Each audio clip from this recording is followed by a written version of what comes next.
बोलो पशुपतिनाथ की जय। शंकर भगवान की जय। पशुपतिनाथ व्रत की कथा। ऋषि बोले, हे भगवान, हम पाशुपत व्रत के सुनने की इच्छा करते हैं, जिसे करके ब्रह्मादि भी पाशुपत हो गए। वायु बोले, समस्त पापों को दूर करने वाला रहस्य मैं आपसे वर्णन करता हूँ। यह पाशुपत व्रत अथर्वशीरस उपनिषद में प्रसिद्ध है।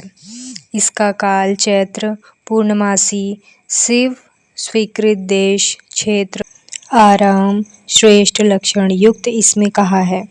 पहला, उसमें पहले त्रयोदशी के दिन स्नान आदि करके उनसे आज्ञा ले, विशेष पूजा करके स्वयं शुक्ल वस्त्र करके, शुक्ल यज्ञों पवित्र श्वेत चंदन धारण करके, कुशासन पर बैठकर मुट्ठी में कुशों को लेकर उत्तर या पूर्व को मुख करके 3 प्राणायाम करके देवी और देव को विज्ञापन किए मार्ग से धारण करके मैं दीक्षित होकर यह व्रत करता हूँ, यह संकल्प करें। जब तक शरीरपात हो अथवा 12 वर्ष, 6 वर्ष, 3 वर्ष अथवा 12 मास तक 6 3 अथवा एक ही निमित्त विधि पूर्वक अग्नि को लेकर घी, समिध और चरु से यथा योग्य हवन करें। 1 से 10 पूर्व आहुति के उपरांत फिर तत्वों की शुद्धि के उद्देश्य से उन समिधा आदि का मूल मंत्र से हवन करें और यह तत्व मेरे देह को शुद्ध करे, ऐसा स्मरण करता जाए। पंचभूत तन्मात्रा, पंच कर्मेंद्रिय ज्ञान और कर्म से भेद से इनके 5 विभाग हैं। त्यजादि 7 धातु, प्राणादि, वायु, मन, बुद्धि, अहंकार, गुण, प्रकृति, पुरुष, राम, विद्या, कला, नियति, काल, माया, शुद्ध विद्या, महेश्वर, सदाशिव, शक्ति और शिव तत्व, यह कर्म से तत्व कहे हैं। इन विरजा मंत्रों से हवन करके वाला पाप रहित हो जाता है, शिव जी के अनुग्रह को प्राप्त होकर ज्ञानवान हो जाता है। फिर गोबर लाकर उसका पिंड करके मंत्र पढ़कर सूंघकर उसे अग्नि में रखकर उस दिन व्रती फिर प्रातःकाल चतुर्दशी के दिन सब पहले दिन का कृत्य करके होम के पीछे रुद्राग्नि को शांत करके यंत्रपूर्वक भस्म ग्रहण करें। फिर जटा युक्त और मुंडित या केवल शिखा मात्र धारण किए हुए इड़ा पिंगला के बीच में सुषुम्ना है। यह मल रहित ब्रह्मस्वरूपिणी नाड़ी है। इसके बाईं ओर इड़ा, दाहिनी ओर पिंगला नाड़ी है। 11 से 20 गेरुआ वस्त्र या चर्मधीर वस्त्र धारण करें। एक वस्त्र धारण करें। वैकल्वे मेंढला दंड धारण किए रहे। फिर चरण धोकर 2 बार आचमन करके अपने शरीर को उन हवन की भस्म से भूषित करें। यह 6 अथर्ववेद के मंत्र हैं।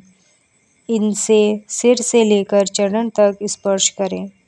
फिर इसी क्रम से सर्वांग में भस्म लगाएं।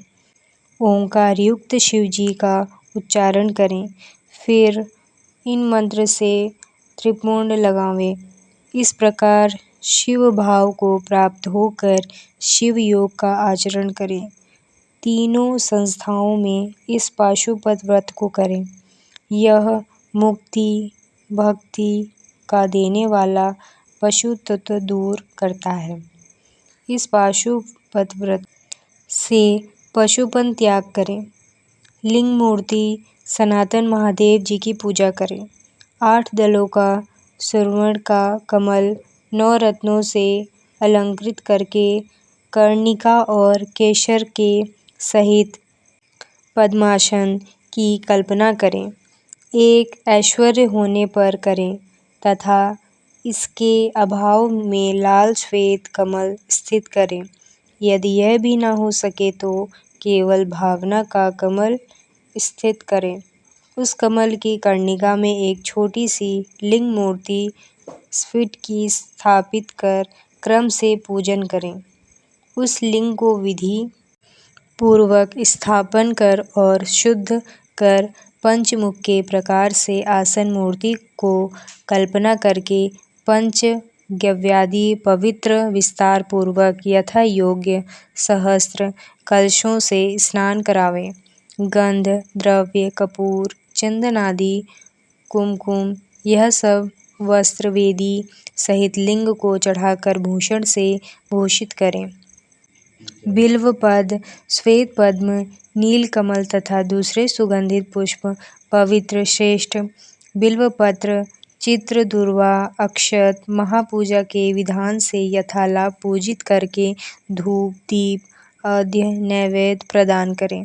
इस प्रकार शिवजी को निवेदन करके कल्याण की प्रवृत्ति करें और जो न्यायपूर्वक उपार्जन की हुई अपने को इष्ट वस्तु हो वह सब द्रव्य इस व्रत में विशेष कर देने चाहिए। श्रीपत्र उत्पल और कमल सहस्त्र चढ़ाने चाहिए अथवा कमती संख्या 101 चढ़ाने चाहिए। उसमें भी विशेषकर बेलपत्र को न त्यागें। एक ही सुवर्ण का कमल सहस्त्र कमलों से विशेष है और नीलोत्पलादि कमलें बेलपत्र के समान हैं और दूसरे फलों का नियम नहीं है। यथालाभ निवेदन करें। अष्टांग अर्घ्य श्रेष्ठ है। विशेषकर धूप देनी चंदन लगाना कृष्ण अगरु अघोर नामक मुख में संध्योजान में मलशिला वामदेव मुख में चंदन पौरुष में हरिताल ईशान में भस्म इस प्रकार कोई आचार्य आलेपन कहते हैं। कोई धूपांतर के विधान से धूप नहीं मांगते हैं कि अघोर के मुख में श्वेत अगरु पुरुष के मुख में काला अगरु संध्योजान के मुख में गुग्गुल सौम्य के मुख में सुगंधित द्रव्य ईशान के उषिरादि की धूप विशेष करके देनी चाहिए। मुख कपूर कपिला गौ के घृत में मिलाकर देनी चाहिए। चंदन अगरु कष्टादि वह सामान्य कहा है। कपूर व्रती घी के दीपक देने चाहिए। इसके उपरांत प्रत्येक मुख की ओर अग्न और आचमन देनी चाहिए।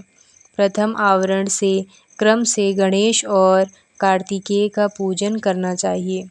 फिर ब्रह्मा प्रभृति अंगादि का पूजन करें। इस प्रकार प्रथम आवरण की पूजा करने पर दूसरे आवरण में चक्रवर्ती विघ्नेश की पूजा करनी चाहिए। तीसरे आवरण में भव आदि अष्टमूर्तियों का पूजन करना चाहिए। चौथे आवरण में महादेवादियों का तथा 11 रुद्रों की सब गणेश्वरों की पूजा करनी चाहिए। पद्म के बाहर 5 आवरण के क्रम से अस्त्र और अनुचरों के साथ 10 दिक्पालों की पूजा करें। ब्रह्मा जी के मानसिक पुत्र और सब ग्रह समस्त देव देवी का सर्व आकाशचारी सब पातालवासी और सब मुनीश्वर सब मुख्य योगीश्वर 5वें आवरण में मातृकलाओं के साथ पूजें। गणों के सहित क्षेत्रपाल और यह सब चराचर जगत शिवजी के प्रति से शिवजी की विभूति जानकर पूजें। आवरण पूजा के अंत में परमेश्वर को पूजन करके घृत व्यंजन युक्त हवि शाकादि मनोहर वस्तु निवेदन करें। मुख सुगंधित के निमित्त तांबूल रोचक द्रव्य से सहित दें। फिर अनेक प्रकार के पुष्प और भूषणों से अलंकृत करके नीराजन के अंत में पूजा का विस्तार समाप्त करें। फिर सामग्री सहित पान पत्र दें और शयन निवेदन करें। चंद्रमा के समान हार उज्ज्वल शयन स्थान में रखें और भी सब योग्य पदार्थ राजाओं के समान स्थित करें। यह कार्य स्वयं करें या ऋतिजुओं से कराकर हवन और पूजन के पीछे प्रार्थना स्तोत्र जप करके पंचाक्षर विद्या को जपें, प्रदक्षिणा करें और परमात्मा की पूजा करें। फिर शिव जी के सम्मुख ही गुरु और ब्रह्मा का पूजन करें। फिर अर्घ या 8 फूल देकर देव को लिंग से विसर्जन करके अग्नि मंत्र से अग्नि की रक्षा कर कर उसे भी विदा करें। इस प्रकार यह सब कृत्य प्रतिदिन करें। फिर सब सामग्री सहित कमल युक्त लिंग अपने गुरु को दे दें अथवा शिवालय में स्थापन करें। फिर वह व्रती अपने दूसरे गुरुजनों का पूजन करके समर्थ होकर तो भक्त, ब्राह्मण और दीनों को संतुष्ट करें। आप या तो भोजन न करें अथवा फल और मूल भोजन करें। दूध पिएं, भिक्षा खाएं, केवल एक बार भोजन करें। रात्रि में सदा नियत भोजन करें और पवित्र होकर पृथ्वी पर शयन करें। भस्म या तृण पर शयन करें अथवा चीर व अजीर्ण मृग चर्म पर शयन करें। ब्रह्मचर्य पूर्वक इस व्रत को समाप्त करें। रविवार, आर्द्रा नक्षत्र के दिन, अमावस, पूर्णमासी, अष्टमी और चतुर्दशी को सामर्थ्य हो तो उपवास करें। पाखंड, पतित, उदक्या, रजस्वला, सूतिका आदि को मन से भी स्मरण न करें, न वाणी से उच्चारण करें। क्षमा, दया, सत्य, अहिंसा और शील युक्त सदा रखें। संतुष्ट, शांत रहें और तप तथा ध्यान में सदा मन लगावें। तीनों काल स्नान करें अथवा भस्म स्नान करें। मन वचन क्रम से विशेष पूजा करें। बहुत कहने से क्या, व्रती कुछ भी अमंगल बात न करें। प्रमाद हो जाने से आचार में गुरु लघु का विचार करके पूजा, होम, यज्ञ से उसका उचित प्रायश्चित करें जब तक वह व्रत समाप्त न हो। कुछ भी प्रमाद न करें। गोदान, वृषस्व, पूजा, धन के अनुसार सब कामना से रहित होमन भक्त शिव जी की प्रति निमित्त शब्द करें। यह व्रत की विधि सक्षम के सामान्य कही है।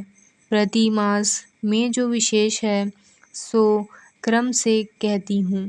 वैशाख में हीरे का लिंग, आषाढ़ में मोती का, श्रावण में नीलम का, भाद्रपद में पद्मराग मणि का, अश्विन में गोमेद का, कार्तिक में मूंगे का, अगहन में वैडूर्य का, पौष में पुष्परा का, माघ में घुमड़ी का, फाल्गुन में चंद्रकांत मणि का और चैत्र में इसी मणि का, अथवा रत्न न मिले तो सब महीनों के स्वर्ण लिंग की पूजा करें।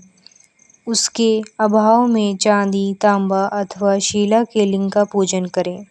यह भी न हो तो मिट्टी का अथवा किसी वस्तु का लिंग पूजें। सभी मूर्ति गंधमय बनावें अथवा जैसी रुचि होवे सो बनावें। व्रत के अंत में अपना नित्य कर्म समाप्त करके सदाचरण युक्त व्रती पुरुष शिव और आचार्य का पूजन करें। आचार्य की आज्ञा से पूर्व उत्तर मुख होकर बैठें। कुश का आसन, कुशा की हाथ में लिए प्राण अपान वायु को रोककर शक्ति के अनुसार मूल मंत्र को जप कर उमा सहित त्रमग्न देव का यान करके आज्ञा लेकर हाथ जोड़कर कहें, हे भगवान, आपकी आज्ञा से इस व्रत का त्याग करती हूँ। यह कहकर लिंग मूल से कुशों को उत्तर भाग में विसर्जन करें। फिर दंड, जटा, चीर, मेखला को भी त्याग करें। विधि पूर्वक आचमन करके पंचाक्षर मंत्र का उच्चारण करें। जो देहांत कर देहांत तक इस दीक्षा को सावधानी से करता है, इस व्रत को करता है, वह नैशिष्ट व्रती कहलाता है। वही आश्रमों श्रेष्ठ महा पशुपाल व्रती कहलाता है। वही तपस्वियों में श्रेष्ठ और महाव्रती है। उसके समान मुमुक्षुओं के कोई कृत्य नहीं है। जो यति नैष्ठिक होकर यह उत्तम नैष्ठिक है जो 12 दिन तक भोजन न करके इस व्रत को करे, वह भी तीव्र व्रत के कारण नैष्ठिक के तुल्य हो जाता है। जो शरीर में घृत लगाकर इस व्रत को करता है, 2-3 दिन भी करता है, वह भी नैष्ठिक हो। कोई निष्काम होकर इस व्रत को करता है और उसने निरंतर अपनी आत्मा शिवजी को अर्पण की है, उसके समान कोई दूसरा नहीं है। विद्वान ब्राह्मण भस्म लगाकर महापाप से उत्पन्न हुए पापों से छूट जाता है, इसमें संदेह नहीं। रुद्र अग्नि का जो परम वीर्य है वही भस्म कहलाता है। इस कारण सब काल में भस्म युक्त वीर्यवान होकर जो पुरुष भस्मनिष्ठ है, अग्नि के संगम से उसे सब दोष दूर हो जाते हैं। भस्म स्नान से पवित्र हुआ पुरुष भस्मनिष्ठ कहा जाता है। उसके शरीर में भस्म लगा है और जिसका त्रिपुर्ण भस्म से दीप्तिमान है। भस्म स्नान करके पुरुष भस्मनिष्ठ कह जाता है। भूत प्रेत पिशाच और बड़े बड़े भयंकर रोग भस्मनिष्ठ के समीप से दूर भाग जाते हैं, इसमें संदेह नहीं। पाप दूर करने से, भासमान होने से यह भस्म कहलाता है। वह विभूति पुरुषों को ऐश्वर्य देने वाली तथा परम रक्षा करने वाली है। अधिक भस्म का महात्म्य क्या कहें। व्रती भस्म स्नान करके स्वयं महेश्वर हो जाता है। यही भस्म परमेश्वरी और शैवों का परम अस्त्र है। इसके उपयोग के तप में आपदा निवारण की है। इस कारण सब प्रकार के यंत्र से पाशुपत व्रत करना चाहिए। धन के समान भस्म संग्रह करना चाहिए और भस्म स्नान से प्रीति करनी चाहिए। ऋषि बोले, धौम्य के बड़े भ्राता उपन्यु ने बाल्यावस्था में दूध से निमित्त पत किया था। उसे शिवजी ने प्रसन्न होकर क्षीर सागर दिया, परंतु उस बालक को शिव शास्त्र की प्रवक्ता किस प्रकार प्राप्त हुई और वह किस प्रकार शिवजी का सद्भाव जानकर तप से निरत हुआ। तप करते समय उनको किस प्रकार ज्ञान प्राप्त हुआ और उन्होंने रुद्रागी के परम वीर्य भस्म से कैसे रक्षा प्राप्त की, सो कहिए। वायु बोले, हे यह उपमन्यु कोई साधारण बालक नहीं थे जो ऐसा तप किया था। वह महात्मा भृगुपाद मुनि के पुत्र थे, जन्मांतर में सिद्ध थे, परंतु किसी कारण से अपने प्रात्व के भ्रष्ट होकर कुमारता को प्राप्त हुआ। इस कारण महादेव जी के प्रसाद से और होने वाले भाग्य के बल से, दुग्ध की इच्छा से, ब्याज के तप करके महादेव जी की कृपा के द्वारता को प्राप्त हुए। इसी कारण शिव जी के उनसे निमित्त गणेशत्व कुमारत्व के सहित दुग्ध का सागर प्रदान किया। इसी शिव जी के अनुग्रह के कारण उनको ज्ञान शास्त्र प्राप्त हुआ और कुमार अवस्था में ही उसे धारण करने की शक्ति प्राप्त हुई। इसी से उनको कुमार अवस्था में शिव शास्त्र की स्वीकृति हुई। जैसे ज्ञान सागर कुमार के मुख में नंदी के ज्ञान पाया था, इसी प्रकार शिव ज्ञान की प्राप्ति में इसका कारण देखा है। दुग्ध के कारण साक्षात अपनी माता के शोक भरे वचन सुने। किसी समय उसने अपने मामा के आश्रम में बहुत थोड़ा दूध पिया। मातुल के पुत्र से उसने ईर्ष्या की, जो कि क्षीरपान से तृप्त था। दूध पीकर मामा के पुत्र को आनंद से बैठा हुआ देखकर व्याघ्रपाद का पुत्र उपमन्यु प्रेम से माता से बोला। उपमन्यु बोला, हे मातः, ये महादेव भागे, हे तपस्विनी, मुझे भी गौ का स्वादिष्ट दूध दो, मैं थोड़ा सा पी नहीं पाऊंगा। गरम गरम ला। वायु बोले। पुत्र के वचन सुनकर उसकी तपस्विनी माता व्याघ्रपाद की स्त्री बड़ी दुखी हुई। आदर से पुत्र को आलिंगन करके लड़खड़ाए अपने को निर्धन मानकर दुख से विलाप करने लगी। इधर महाकालिंतमान बालक उपमन्यु बारंबार दूध की याद करके बारंबार रोते हुए उससे दूध मांगने लगे। तपस्विनी दृढ़ स्त्री ने उसके हठ को जानकर उसकी शक्ति के लिए एक उपाय सोचा। जो बीज उस स्त्री से प्राप्त किए थे, उसको देखकर और पीसकर उस मनस्विनी से उसमें जल मिलाया। बेटा आओ, ऐसा सास पूर्वक कहकर उसने आलिंगन कहके दुख बनावटी दूध दिया। वह बालक माता के दिए बनावटी दूध को पीकर व्याकुल होकर माता से बोला, यह दूध नहीं है। तब वह देखकर पुत्र का सिर सूंघकर दुखी होकर अपने हाथ में कमल समान नेत्रों के आंसू पोंछकर बोली, सब रत्नों से पूर्ण नदियाँ स्वर्ण पाताल में सबको प्राप्त हैं। यह जो भाग्यहीन और शिव भक्ति रहित है वे उन्हें नहीं देख पाते। राज्य स्वर्ग मोक्ष दूध से भोजन में वाणी प्राप्त कर नहीं सकते। जिन पर शिव जी प्रसन्न नहीं हैं, ये सब शंकर जी की कृपा से मिलते हैं, अन्य देवताओं से नहीं। अन्य देवताओं के मन में लगाने वाले दुख में व्याकुल होकर भटकते हैं। हम वनवासियों को दुग्ध कहाँ प्राप्त हो सकता है। हे पुत्र, कहाँ तो दूध के साधन और कहाँ हम वनवासी। सब प्रकार के अभाव से दरिद्रता से मैं भाग्यहीन हूँ, जो कि मैंने जल में पिट्ठी डालकर तुझे असत्य दूध बनाकर दिया था। तूने मामा के घर में औटा हुआ थोड़ा दुग्ध पान किया था, इससे तुझे स्वाद विदित है। उसको स्मरण करके मुझे दूध नहीं दिया, ऐसा कहकर रोता हुआ मुझे दुखी करता है। बिना शिव जी की कृपा से तुझको दूध प्राप्ति न होगी। उन्हीं शिव जी के चरण कमल की पार्वती और गणों से सहित आराधना करो। जो उनको भक्ति से कुछ भी स्मरण किया जाए, वह सब संपत्तियों का कारण है। हमने धन देने वाले शिव जी की पूजा नहीं की। वह कामना वालों को यथा योग्य फल देते हैं। धन के उद्देश्य से हमने पहले शंकर जी को नहीं पूजा, इससे हम दरिद्री हुए और तुम्हें दूध नहीं मिल सका। हे पुत्र, पूर्व जन्म शिवजी के उद्देश्य से या प्रभु विष्णु के जो उद्देश्य से जो दिया जाता है वही मिलता है।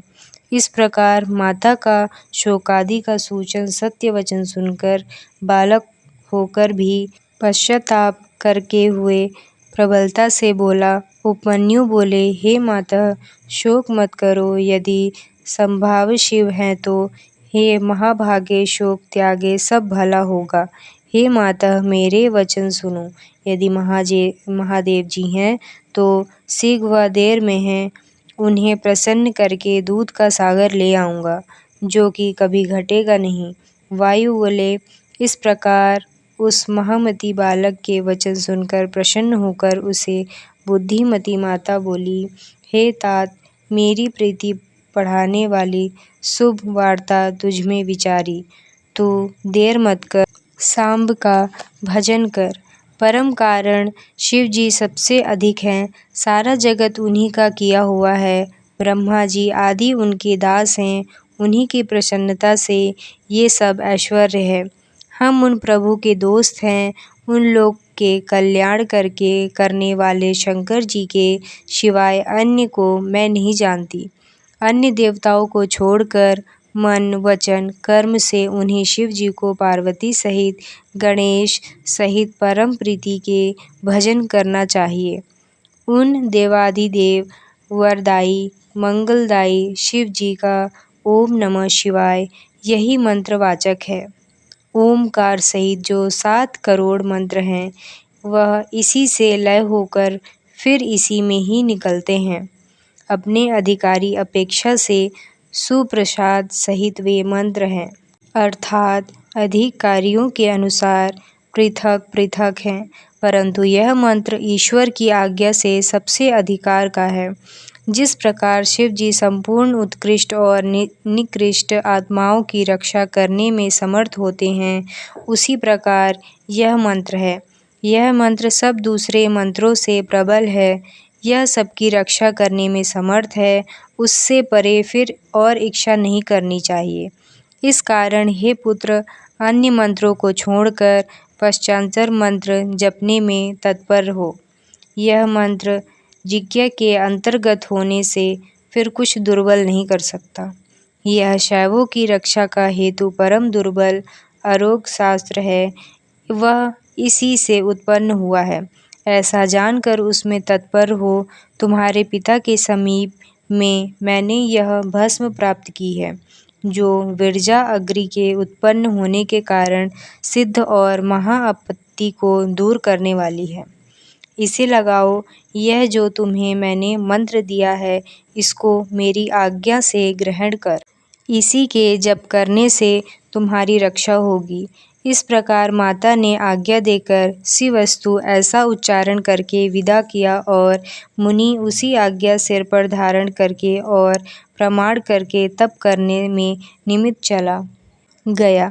तब माता ने उसके प्रति वचन कहे कि देवता तेरा मंगल करे। इस प्रकार माता की आज्ञा से उसने दुश्चर तप करना आरंभ किया। हिमालय पर्वत पर प्राप्त होकर वायु भ्रमण करता हुआ 8 इष्टिकाओं का स्थान बनाकर मूर्तिका का लिंग निर्माण करके वहाँ गण और पार्वती के सहित महादेव जी का आवाहन करते भक्तिपूर्वक पंचाक्षर मंत्र से ही वन के उत्पन्न हुए पत्र और पुष्पों से बहुत काल तक पूजा करता हुआ परम तप और आरंभ किया। इस प्रकार शिवजी के मन में लगाए कृश शरीर उपमन्यु ब्राह्मण श्रेष्ठ को अकेले तप करते हुए देखकर मरीचि ऋषि के श्राप से पिशाचपन को प्राप्त हुए। कुछ मुनि राक्षस भाव से पीड़ित करके उसे तप से विघ्न करने लगे। वह उसने पीड़ित होकर भी किसी प्रकार के तप से करते हुए और सदा नमः शिवाय इस प्रकार आंतरण के समान शब्द करने लगा। उस शब्द को श्रवण करके वह ब्राह्मण कुमार उपमन्यु के तप से चराचर मुनि तथा जगत प्रदीप्त हुए। वायु बोले, तब सब देवता प्रदीप्त अंग होकर वैकुंठ में नारायण के पास हट करने गए। प्रमाण करके सब हल करने लगे। उनके यह वचन सुनकर भगवान पुरुषोत्तम यह क्या है, इस वार्ता को विचार कर और उसका कारण जानकर शिव जी को देखने की इच्छा में मंदर पर्वत पर गए और देव को देखकर प्रणाम करके हाथ जोड़कर बोले। विष्णु जी बोले, हे भगवान, कोई उपमन्यु नामक ब्राह्मण दुग्ध पाने के निमित्त जगत को दुग्ध करता है। तप करते हुए उस आप निवारण करें। विष्णु जी के यह वचन सुनकर देव महेश्वर जी बोले, आप अपने स्थान को जाइए, मैं बालक का निवारण करूँगा। शिव जी के वचन सुनकर देव वल्लभ विष्णु जी उन सब देवताओं का समाधान करके अपने लोक को चले गए। इसी अवसर पर देव शिव जी इंद्र जी के रूप में उस स्थान पर जाने की इच्छा करने लगे। तब शिव जी श्वेत हाथी पर चढ़कर उस ब्राह्मण के आश्रम में गए। इंद्र वेश का धारण किया। सुर असुर सिद्ध महोरग उनके साथ गए।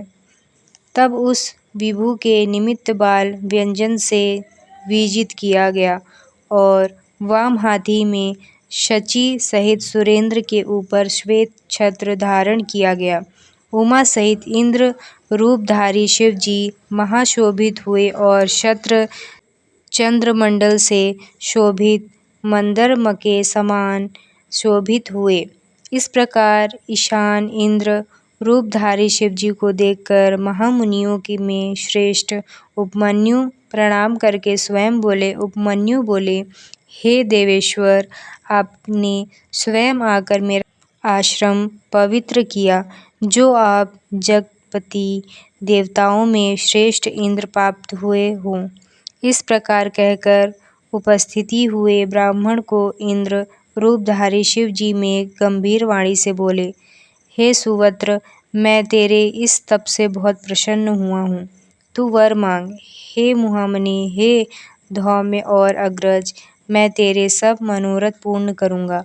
जब इस प्रकार शिव रूपी इंद्र ने कहा, तब वह मुनि श्रेष्ठ शिव जी में भक्त हो यही हाथ जोड़कर बोला। यह सुनकर इंद्र बोले, तुम नहीं जानते कि मैं देवताओं का राजा हूँ, तीनों लोकों का अधिपति इंद्र हूँ। सब देवता मुझको नमस्कार करते हैं। हे विपत ऋषि, तू मेरा भक्त हो, सदा मेरी अर्चना कर, तेरा कल्याण हो। मैं ही तुझको सब कुछ दूंगा। निर्गुण रुद्र को त्याग दे।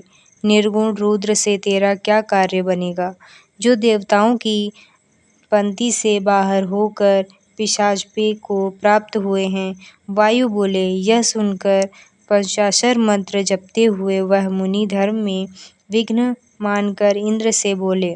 उपमन्यु बोले, शिव निंदा से तत्पर आपने प्रसंग से महात्मा रुद्र का निर्गुणपन कथन किया है, पर सब देवताओं की अधिपति रुद्र को तुम नहीं जानते हो।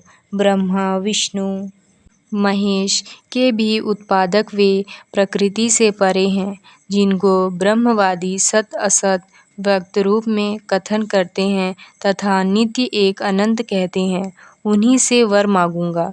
हेतुवाद से रहित संख्या योग के अर्थ देने वाले परम रूप हैं, ऐसा जानकर जिनकी उपासना की जाती है उन्हीं से वर मांगूंगा। सबके कारण शिव जी से परे कोई तत्व नहीं है। ब्रह्मा विष्णु आदि देवताओं से निर्माता गुण से वही विभु हैं। बहुत कहने से क्या है, यह बात मैंने भीली से जान ली है कि यदि शिव जी की निंदा सुनी जाए तो जान लो कि जन्मांतर से पाप किए हैं। शिव जी की निंदा सुनते ही उसको तत्काल मारकर उसी समय अपना देह त्याग दे, तो वह शिवलोक को जाता है। हे सुराधम, मेरी दूध की इच्छा यूं ही रहे, मैं तुमको शिवास्त्र से मारकर अपने देह को त्याग कर इंद्र को मारने का उद्यत हुए। घोर भस्म लेकर उसको अघोर अस्त्र से अभिमंत्रित करके इंद्र से उद्देश्य से मुनि बड़ा शब्द करके त्यागा और शिव जी के चरण कमलों को स्मरण करके अपना देह त्याग करके और उद्यत हुए, तो भग देवता के नेत्रहारी शिव जी के सौम्यता से उस योगी की धारणा को निवारण किया। उस छोड़े हुए आरोग्य शास्त्र को शिव जी की आज्ञा से शिव जी ने प्रिय नंदी से ग्रहण किया। उस समय परमेश्वर ने अपने स्वरूप में स्थित होकर उस उपमन्यु को अपना चंद्रभाल रूप दिखाया। सहस्त्रों दूध के सागर, अमृत के सागर, दही घी के सागर, फल भक्ष्य भेजों के सागर तथा पुओं से पर्वत प्रभु ने उस बालक को दिखाए। जब उसने शंकर जी को देवी के साथ वृक्ष पर स्थित देखा कि जिनके चारों ओर गणेश्वर स्थित हैं और त्रिशूल आदि से युक्त हैं, तब देवताओं की दुदुम्बी बजी, फूलों की वर्षा हुई। विष्णु ब्रह्मा इंद्रादि देवताओं से सब दिशाएं आच्छादित हो गईं। इधर उपमन्यु भी आनंद के सागर में मग्न होकर भक्ति से नम्र होकर दंड के समान पृथ्वी पर गिर पड़ा। इसी अवसर में भगवान शंकर जी ने यहाँ आओ कहकर हंसते हुए उसे बुलाकर सिंह सूंघकर अनेक वर दिए। शिव जी बोले, हे पुत्र, तुम यथा योग्य भस्म भोज्य अपने बांधवों सहित सदा भोगो, सदा सुखी रहो, दुखों से रहित होकर मेरी भक्ति में तत्पर हो। हे महाभाग उपमन्यु, यह पार्वती तुम्हारी माता है। मैंने तुमको पुत्र बनाकर क्षीर सागर दिया है। मधु दही अन्न घृत भात फल इनके सागर मैंने तुमको दिए। महापुओं से पर्वत भाग्य भोज्य सागर मैंने तुमको दिए। हे महामुने, तुम इनको ग्रहण करो। तुम्हारे पिता महादेव और माता जगदम्बा हैं। मैंने तुमको अमरत्व और निरंतर का गाणपत्य दिया। अब तुम प्रसन्न होकर जो जो मन में हो सो सो वर मांगो, मैं प्रसन्न होकर दूंगा, इसमें विचार की आवश्यकता नहीं।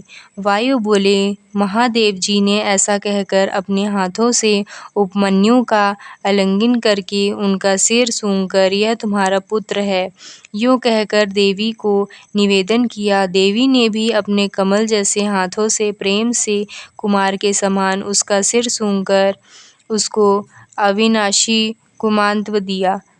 शिरंभित से सरकार रूप से स्वदुशीर हाथ में धारण किए वह अविनाशी दूध पिंडकार उसके हाथ में समर्पण किया। योग ऐश्वर्य दादुष्टि अविनाशिनी ब्रह्म विद्या परम समित्री संतुष्ट मन से उसको प्रदान की। फिर भी प्रसन्न हो शिव जी उसका तप तेज देखकर उपमन्यु मुनि को दिव्य वर देने लगे। व्रत पशुपत ज्ञान व्रत योग तत्व से देखकर निरंतर विकित्व मुनिराज को दी। वह भी दिव्य वर देने लगे। पाशुपत ज्ञान व्रत योग तत्व से देखकर निरंतर विकित्व मुनिराज को दी। यह भी दिव्य वर और निरंतर रहने वाला कुमारत्व प्राप्त करने उन चतुरता की शिवा से वर पाकर बड़े प्रसन्न हुए। तब प्रसन्न चित्त होकर हाथ जोड़कर प्रणाम करते महेश्वर देव से वर मांगने लगे। उपमन्यु बोले, हे देव देवश, हे परमेश्वर, प्रसन्न होकर अपनी अव्यभिचारिणी भक्ति मुझको दीजिए। हे महादेव जी, आपके संवादियों से मुझे श्रद्धा दीजिए। अपने दासों से परम स्नेह और सदा उनकी समीपता दीजिए। यह कहने के उपरांत प्रसन्न मन होकर वह ब्राह्मण श्रेष्ठ उपमन्यु सहर्ष गदवादी से महादेव जी को प्रसन्न करने लगे।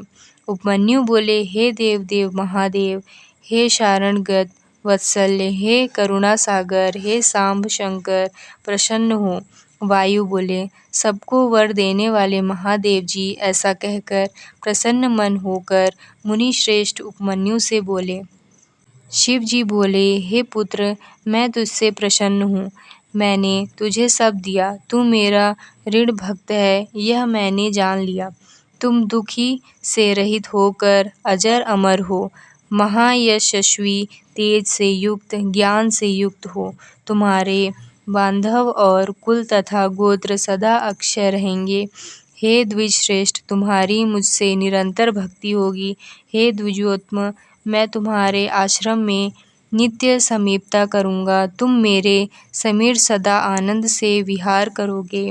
कोटि सूर्य के समान कांति वाले भगवान शिव जी यह कहकर और उसको वर देकर अंतर्ध्यान हो गए। उपमन्यु भी प्रसन्न होकर उनसे वरदान पाकर महासुखी होकर अपनी माता के समीप चले गए। तो बोलिए शंकर भगवान की जय।